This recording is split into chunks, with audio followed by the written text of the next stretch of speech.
Mas okay naman talaga gumawa ng sariling merienda. Tipid na, madami pa at masarap. Higit sa lahat, alam mo mismo ang mga ingredients kaya isave mo na ang video na to at gumawa ka na rin dyan.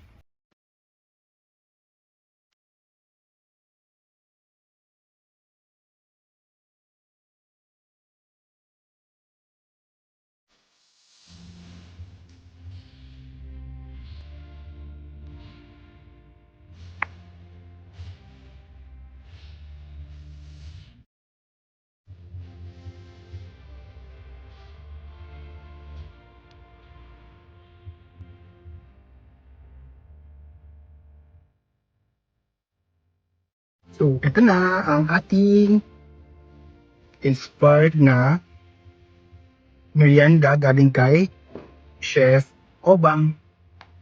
Ayun, may cheese na siya sa loob. Ayan, yung cheese niya.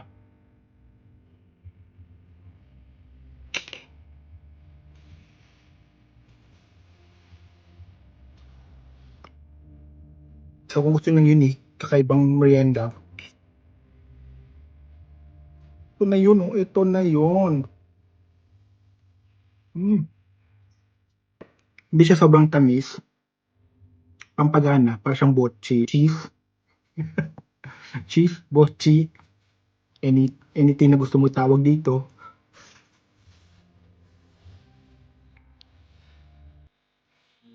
Mm.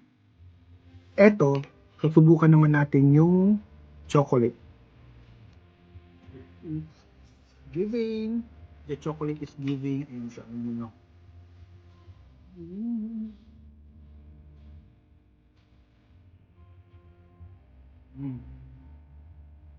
Mm. Amazing. It's amazing. Try nyo na rin. Legit. Masarap.